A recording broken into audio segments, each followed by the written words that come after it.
Hey everybody, welcome back to the channel.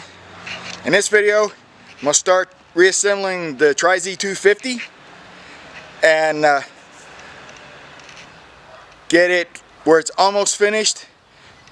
I don't think I'm going to be able to get it completely finished in this video because I'm still waiting on some parts, but I'll show you where we're at. Alright, since the last video, I had completely stripped this thing to bare metal and then primed it, sealed it, and repainted it. And before I got on camera today, I put new bearing races in. We're going to start installing the steering first. We'll do the triple clamps, and then slide the forks in, get everything set up and ready, and we'll come back here shortly with that.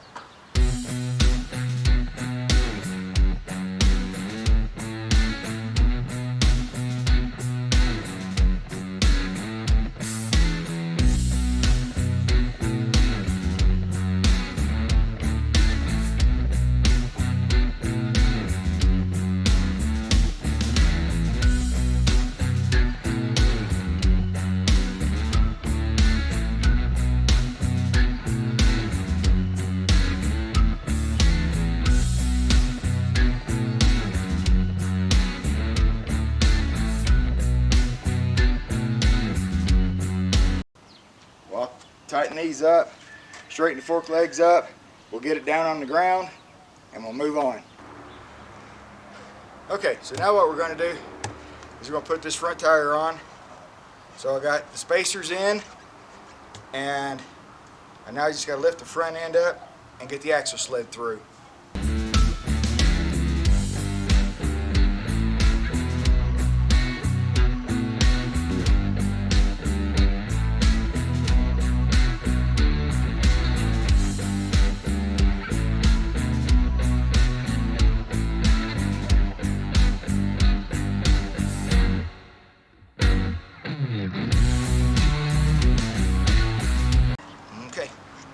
Now front wheels on, we'll move on to putting the engine in and then getting the swing arm on. Guys, welcome back. Second day. If any of you guys were really paying attention yesterday, I was struggling trying to get the triple trees on and get everything tight. It's because I forgot to put this together first. This holds the bottom triple tree in place and compresses the bearings, and then you put the top and then that nut on. And I had forgotten that I needed to put this on.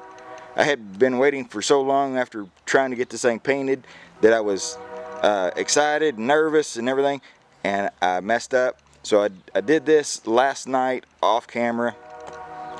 And while I was doing that, I went ahead and put the engine in, got it mounted up, snugged in, not completely tightened, but snugged up so that it's still adjustable a little bit, but it's pretty much in its spot.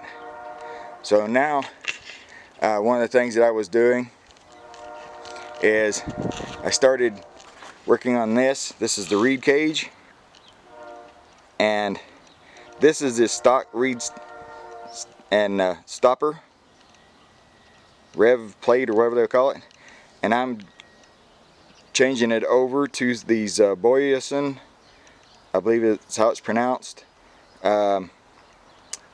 two-stage reeds with their own stopper plate. This should help kind of broaden the power band a little bit, make it a little smoother on the low end but a little bit more punchy as well, and still hopefully give a little bit more top end, because you have the small reed that are soft and they open up quick, and then once you get so much airflow that they can't flow anymore, then the main plate will open up and let even more in. And because there's no stop like this, they basically are they have basically their own memory or how far they'll stretch and bend to limit the RPM, so you might even get a little more extra RPM on the top end with it.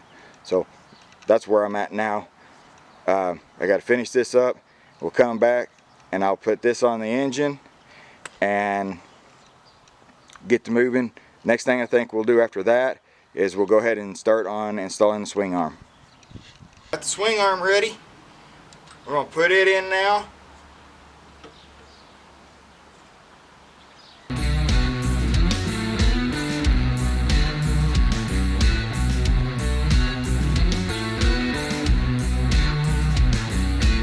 Alright, now you just got to put the washer and nut on, and that'll be done. We'll come back and we'll start installing the shock and the linkages for it, and then we'll put the axle in.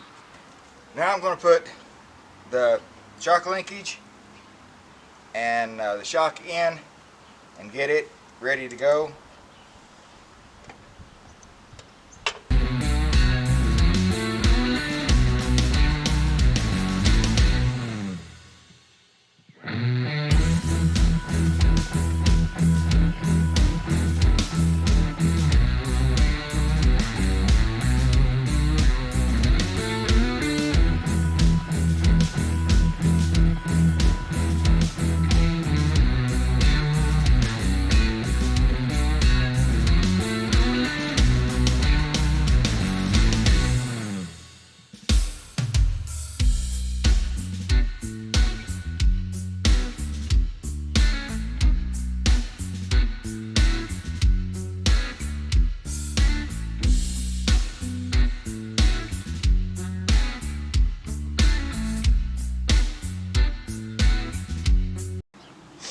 Got the shock mounted, swing arm in place now.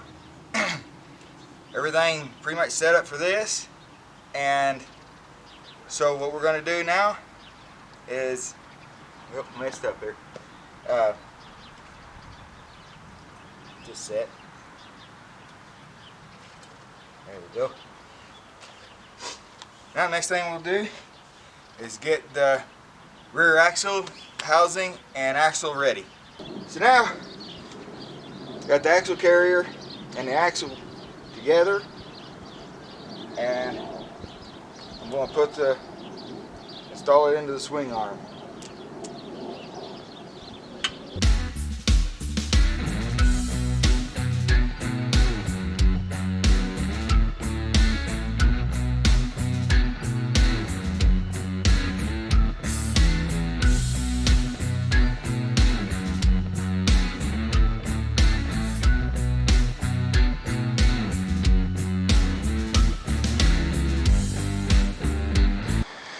Alright, I got the rear axle installed, and I went ahead and put the front fender and handlebars back on it. Kind of keep the engine closed up. I went ahead and put the intake tube and the boost bottle on it. So that's going to do it for this video. Guys, come back on the next one. We'll finish up. Thanks.